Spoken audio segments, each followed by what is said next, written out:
Good day, and thank you for standing by. Welcome to the Brilliant Earth third quarter 2025 earnings conference call. At this time, all participants are in a listen-only mode. After the speaker's presentation, there will be a question-and-answer session. To ask a question during the session, you will need to press star 11 on your telephone. You will then hear an automated message advising your hand is raised. To withdraw your question, please press star 11 again. Please be advised that today's conference is being recorded. I'd now like to hand the conference over to your first speaker today, Colin Borland, Vice President of Strategy, Business Development, and Investor Relations. Please go ahead.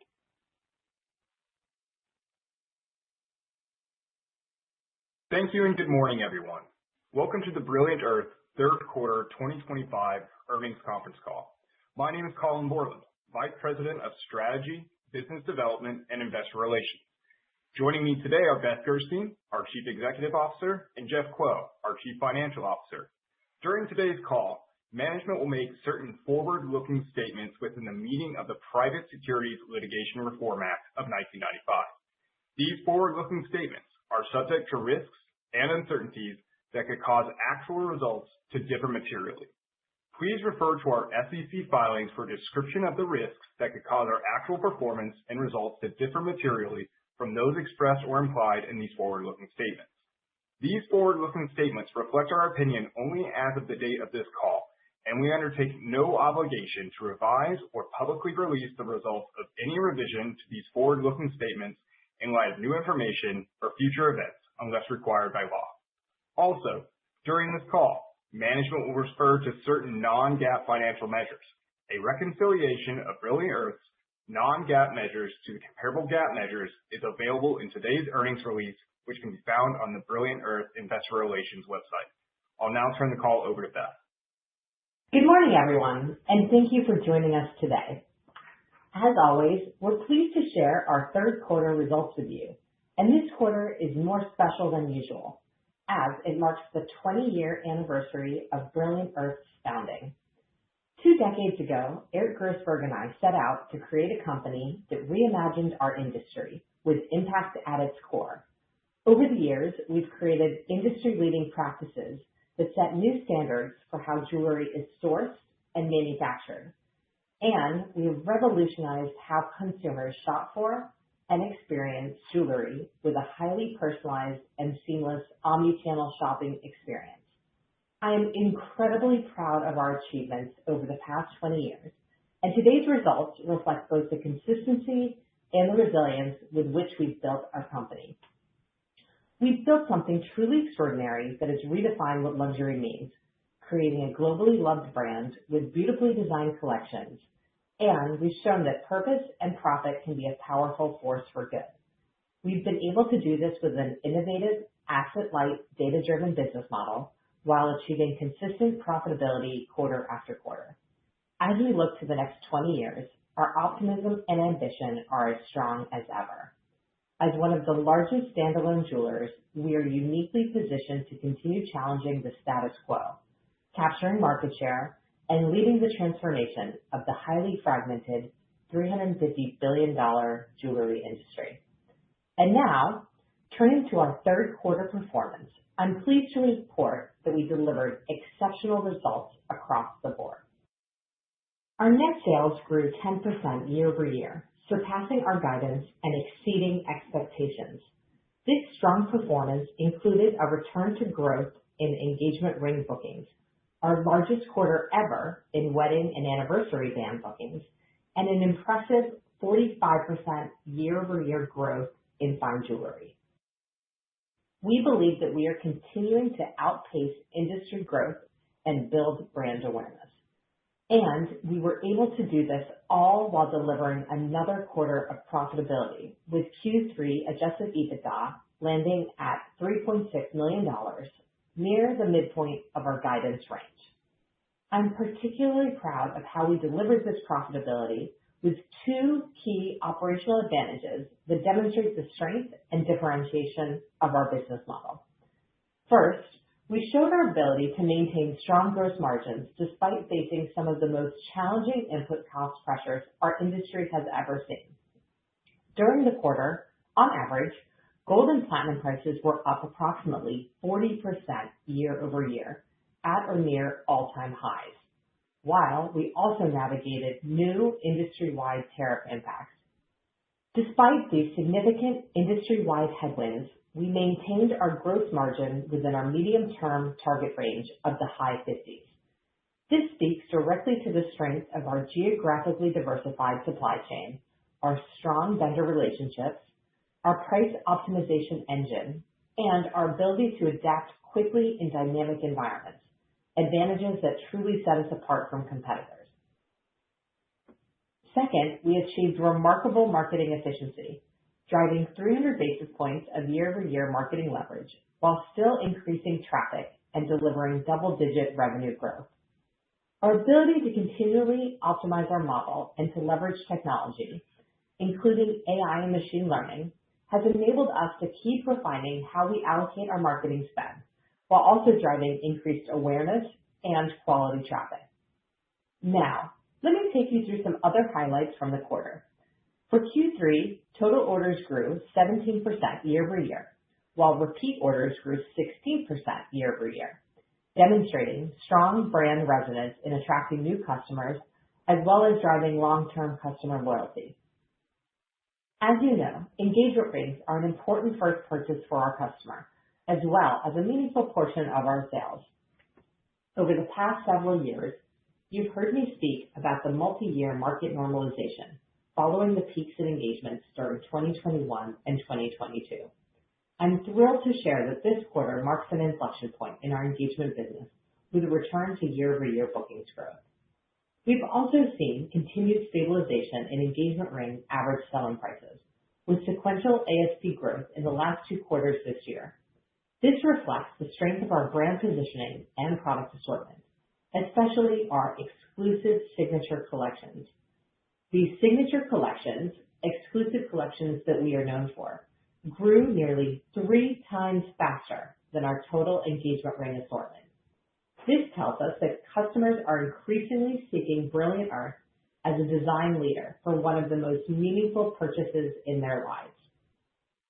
Together, our engagement ring acceleration demonstrates that the investments we've been making over the last few years are delivering strong returns as the bridal market recovers. And this momentum extends beyond our bridal portfolio. Our wedding and anniversary band assortment delivered double-digit year-over-year bookings growth, including growth in both men's and women's collections, resulting in our largest quarter of wedding and anniversary band bookings ever. Fine jewelry, which was 14% of our bookings in Q3, continues to be a standout growth driver. Bookings grew an impressive 45% year over year, driven by both unit and ASP growth, reinforcing the increasing resonance that we have as a fine jewelry destination of choice. As in engagement rings, our iconic fine jewelry collection significantly outpaced our total fine jewelry growth. This quarter, we added breathtaking new pieces to our design-leading Soul and Jane Goodall collections that are increasingly establishing Brilliant Earth as the go-to brand for unique and distinctive fine jewelry. The Jane Goodall collection remains our best-performing new collection launch to date and is a testament to how customers connect with jewelry that combines exceptional design with meaningful purpose. Sadly, Jane passed away just a week after we launched our second collection with her. Our hearts go out to her family and the Jane Goodall Institute. Over the past 2 years, I had the honor of getting to know Jane personally. She was an innovator, disruptor, and champion for good. We couldn't have asked for a better partner for Brilliant Earth. We're so proud to continue honoring her legacy through our ongoing partnership with the Institute. Our business results reflect our continued strategic brand investments, which are delivering awareness and resonance. This quarter alone, we achieved incredible celebrity placements with stars like Justin Bieber, Sabrina Carpenter, Sydney Sweeney, Halsey, and Brittany Snow, choosing Brilliant Earth for everything from music videos to the red carpet. These celebrity moments resulted in over 200 placements and generated over 13 billion impressions in Q3. Additionally, Our partnership with tennis champion Madison Keys as our first athlete ambassador continues to resonate powerfully. These authentic brand moments, combined with our strategic marketing investments, are driving outsized success across earned marketing channels, ultimately translating to accelerated order growth and strong brand recognition. As we enter the holidays, I'm confident we're more prepared than ever to deliver another successful season. We've approached this quarter with exceptional focus across the business to ensure we maximize this critical opportunity and build on our track record of strong holiday performance. We're exceptionally well positioned for the season, from our showroom experiences and marketing strategy to a strong pipeline of new products, including our recent Love Decoded collection and the expansion of our incredibly popular 20th anniversary Pacific Green Diamond into a new fine jewelry collection. We've curated an incredible range of giftable products under $1,000 that we believe will resonate strongly this holiday season. And as the holidays are also a peak engagement season, we're leading bridal design trends with new styles, including wider widths, bezel settings, and fancy shapes, alongside our timeless bestsellers and ready-to-ship preset engagement rings. This holiday, you will see us execute elevated visual merchandising, targeted showroom events like trunk shows, and increased inventory to continue elevating our overall showroom experience. These investments reflect the application of our continuous test and learn approach and the growing sophistication of our omnichannel model.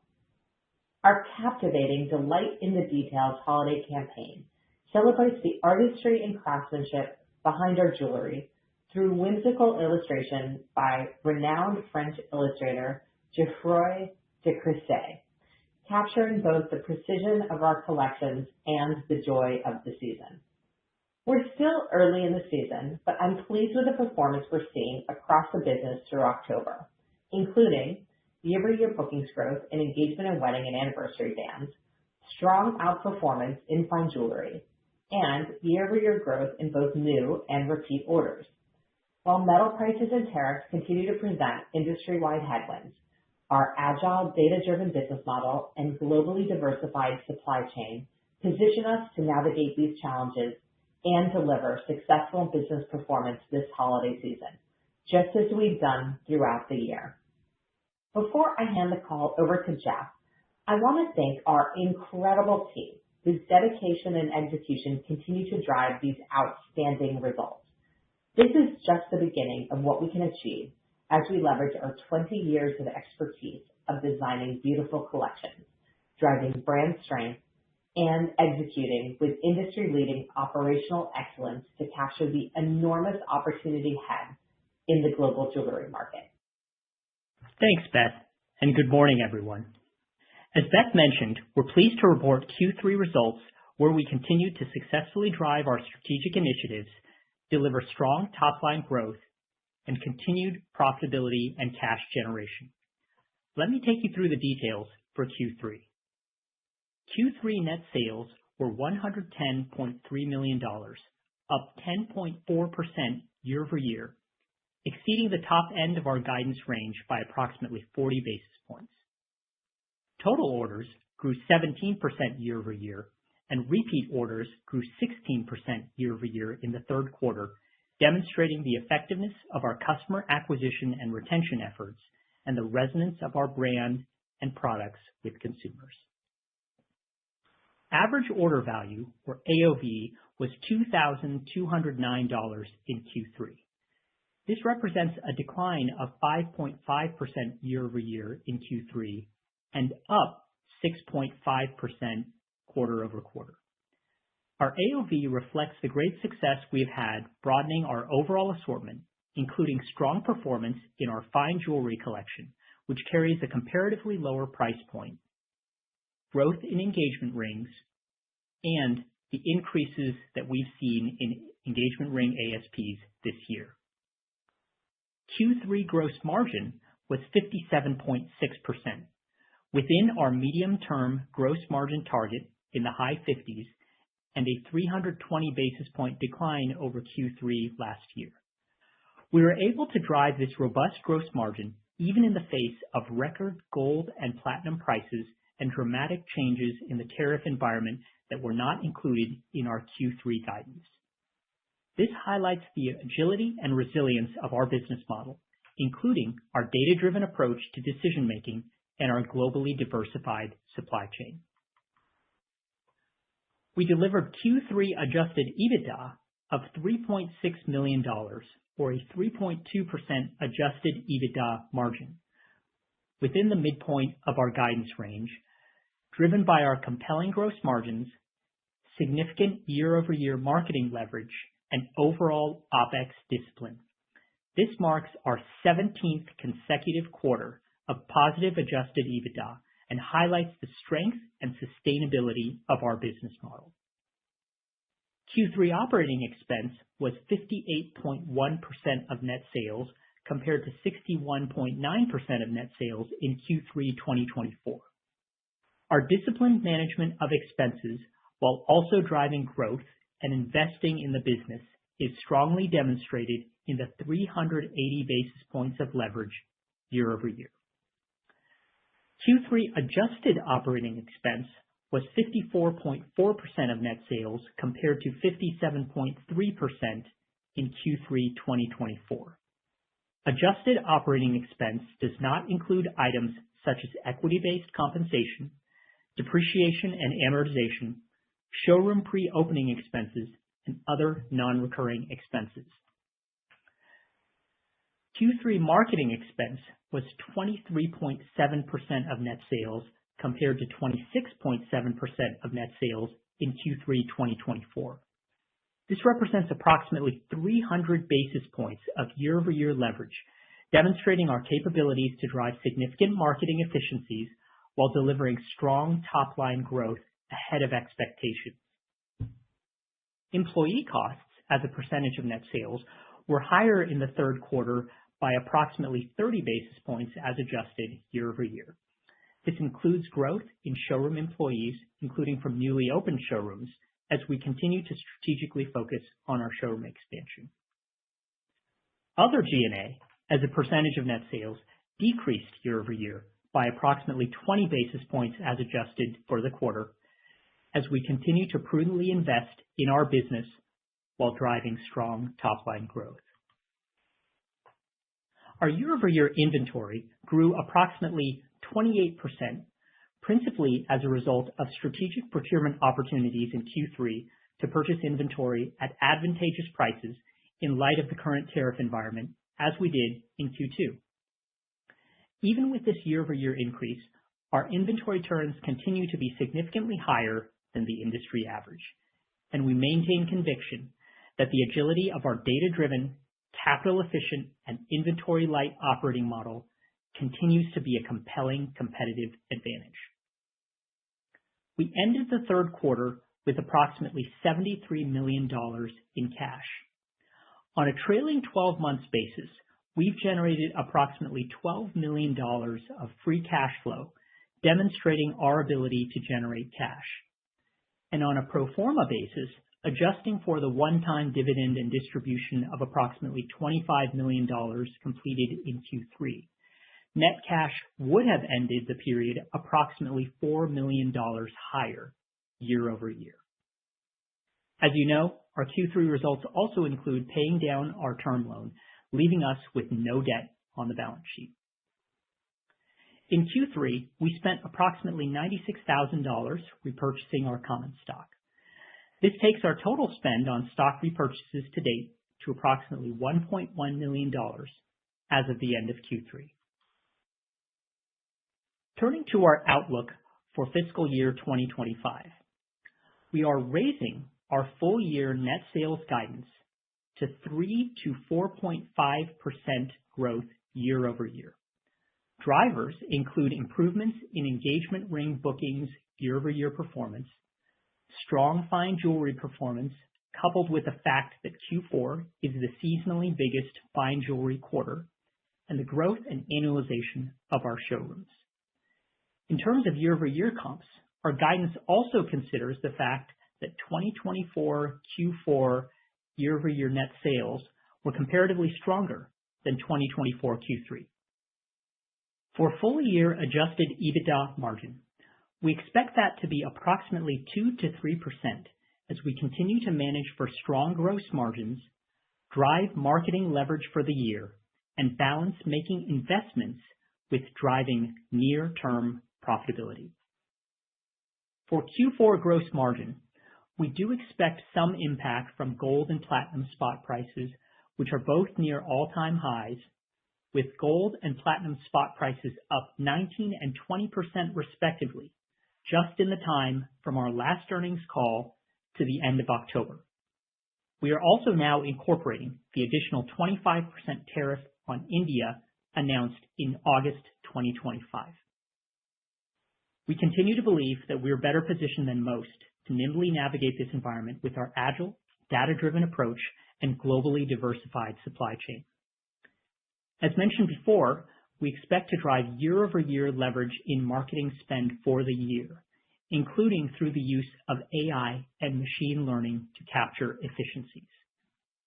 And we expect to continue to make near and longer-term investments through the end of the year, including in employee costs and other G&A, while managing the business for profitability. We expect that some metal and tariff headwinds will continue into Q1. We'll provide further perspectives on 2026 in our next earnings call. Our data-driven approach, including agile price optimization, disciplined expense management, and our asset-light business model, position us well to outperform the industry while delivering profitable growth. This quarter's strong execution reinforces our capability to identify and capture opportunities to drive sustainable, profitable growth and create value for our shareholders. With that, I'll turn the call over to the operator for questions. Thank you. At this time, we will conduct the question and answer session. As a reminder, to ask a question, you will need to press star 11 on your telephone and wait for your name to be announced. To withdraw your question, please press star 11. We'll please ask you to limit your questions to one question with one follow-up. Please stand by while we'll compile the Q&A roster. Our first question comes from the line of Oliver Chen of TD Securities. Your line is now open. Hi, Beth and Jeff. Great quarter. As we think about engagement ring bookings, it was exciting that they returned to growth this quarter. How sustainable do you think the inflection here, and what are your expectations for bridal recovery versus fine jewelry next over the next year? A second follow-up is the cost of goods sold and inflation that you're seeing now. You maintain some really high gross margins. What do you think will happen in terms of what you're trying to do with hedging going forward? It's a pretty dynamic environment, and how are customers, feeling and executing around pricing from what you see in the market? It's a bifurcated consumer with money to spend, but a consumer that's being choiceful in our view. Thanks. Thank you, Oliver. Well, maybe we can start with that in terms of the consumer. We have been pleased with the consumer demand that we have been seeing, and I think you're right that we typically do have a higher income customer, and that bifurcation, we haven't necessarily seen some of the volatility in the lower end of the market, but have been really encouraged by the response that we've seen in terms of the products, the brand, the overall experience.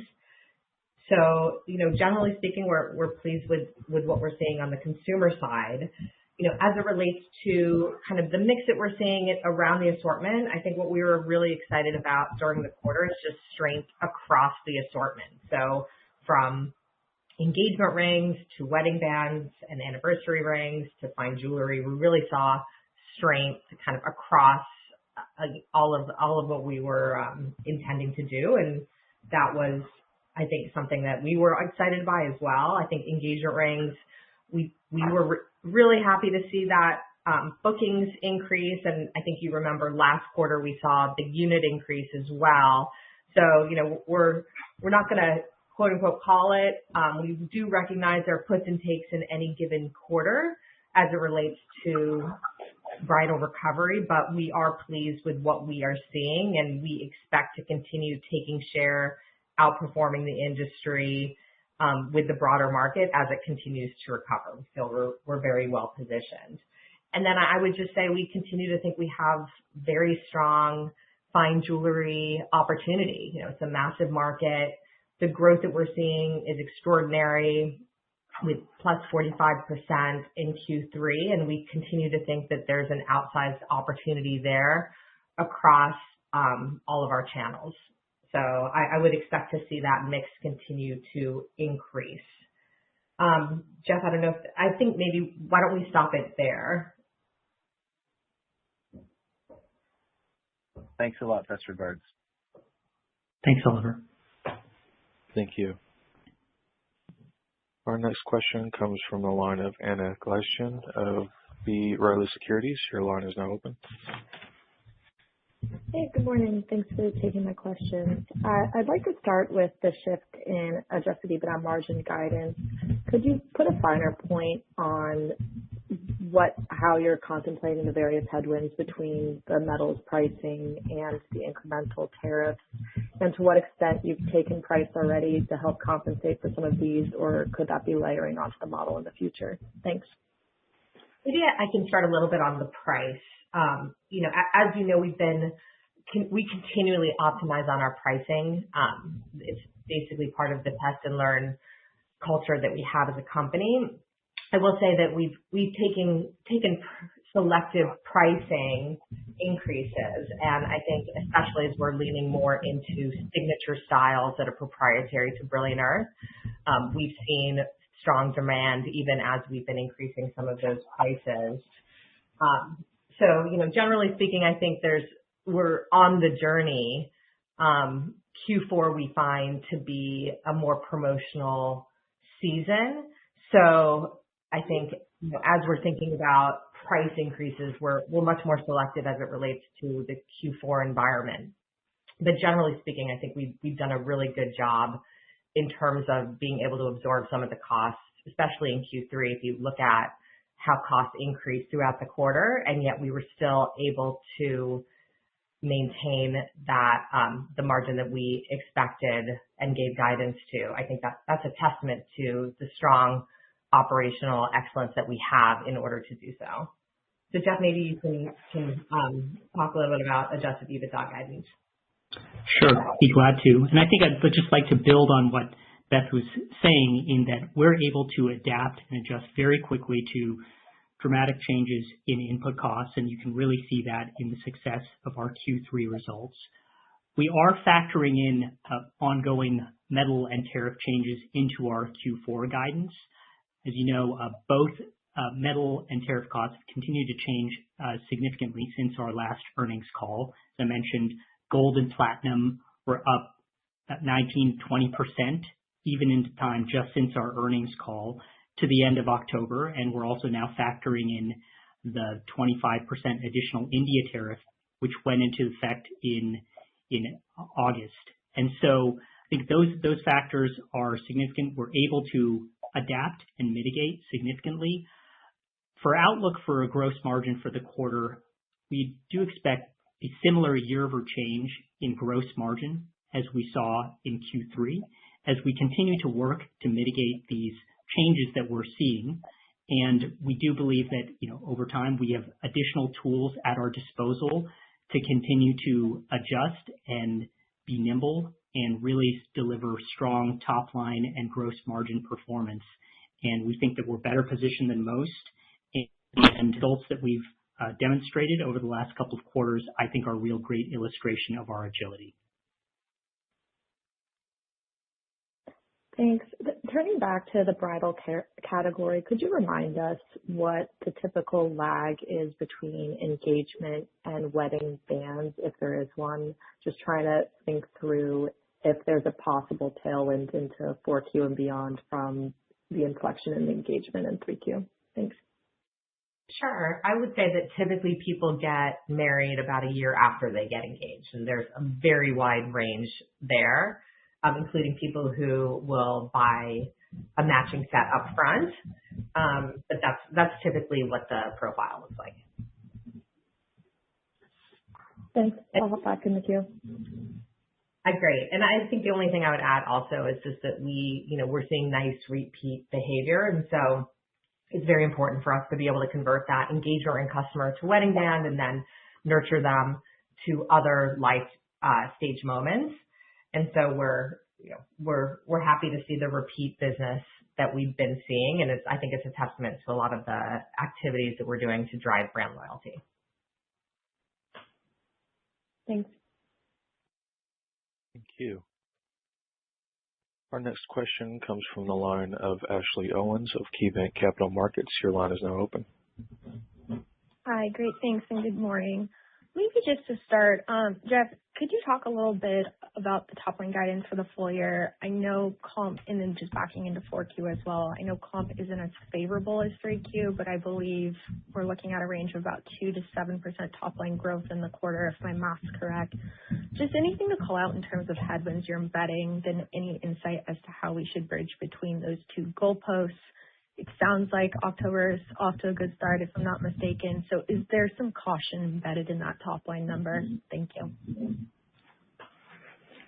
I would say that in terms of the top line guidance that we've provided, we're factoring in things that Beth was saying about what we've seen through October, including growth in engagement and wedding and anniversary bands and the strong outperformance in fine jewelry. And so we were glad to be able to raise our outlook for the year. We've seen good performance in the business overall, and it's a big quarter for us.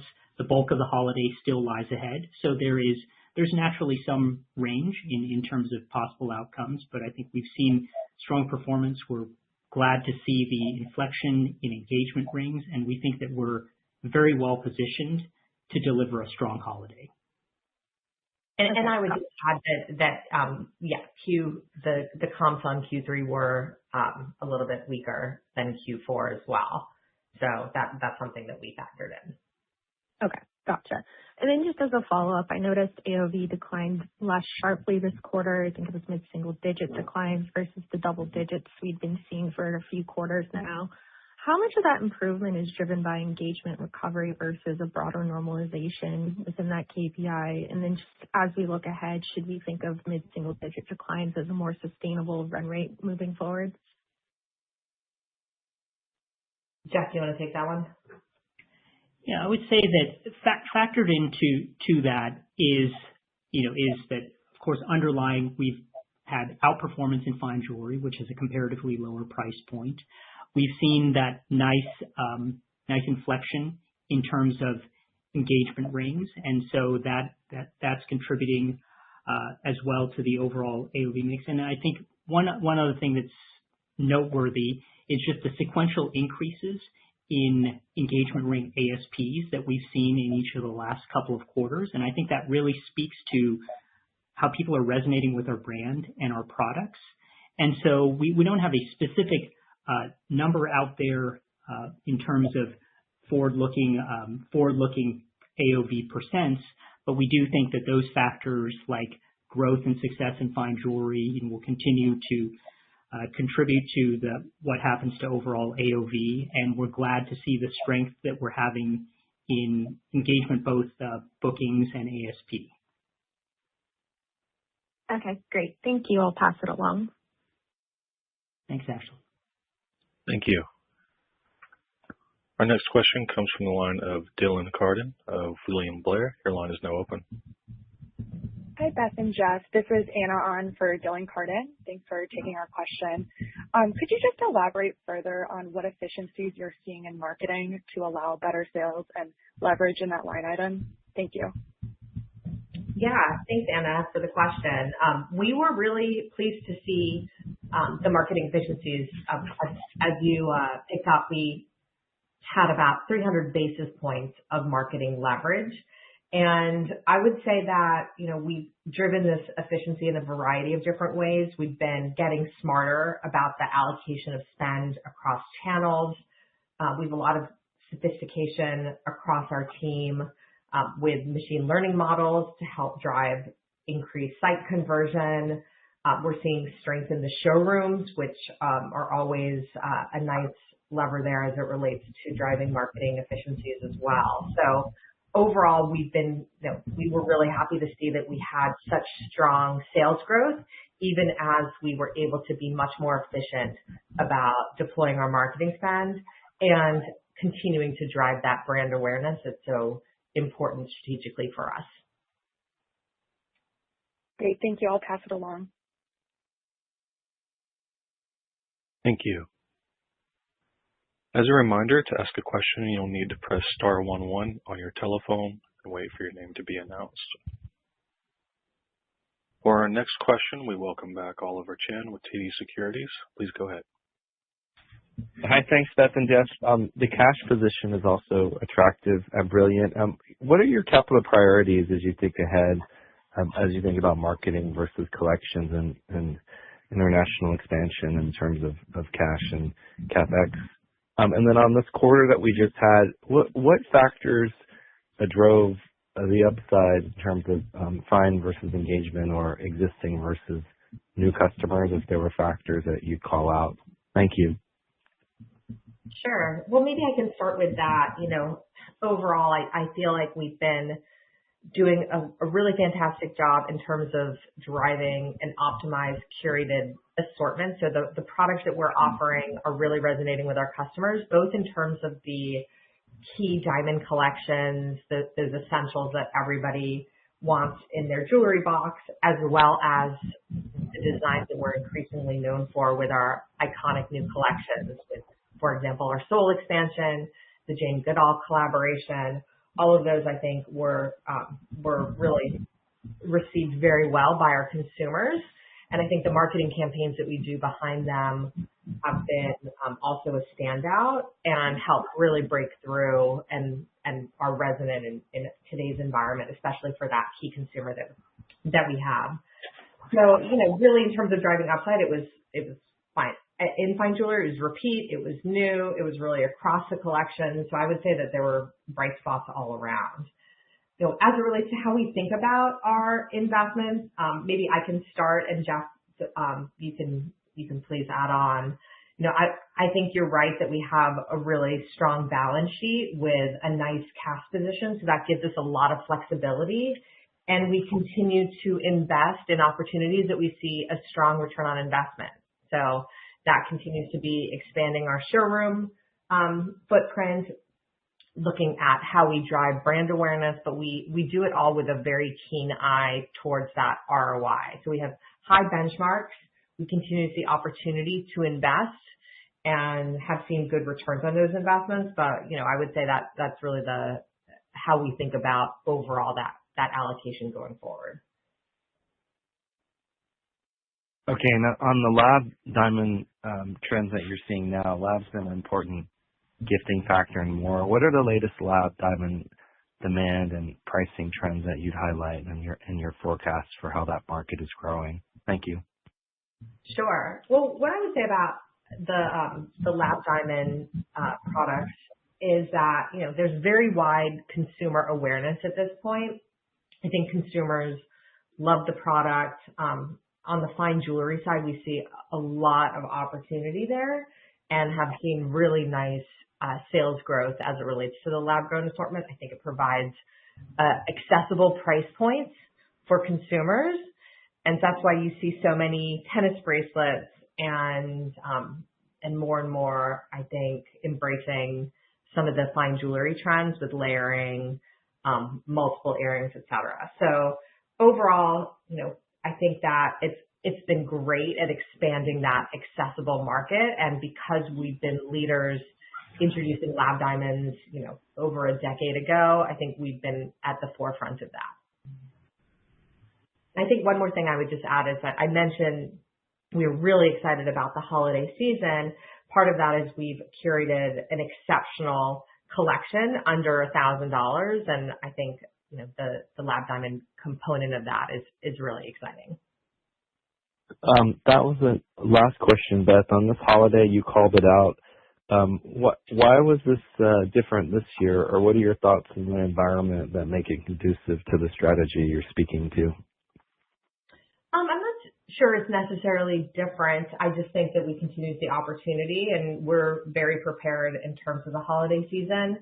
We've been doing really well across some of the key moments. So Valentine's Day, Mother's Day, I think we just do a really fantastic job with the team of executing well in key holiday moments.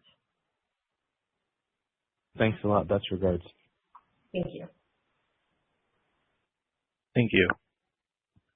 I'm showing no further questions at this time. I would now like to turn it back to Beth for closing remarks.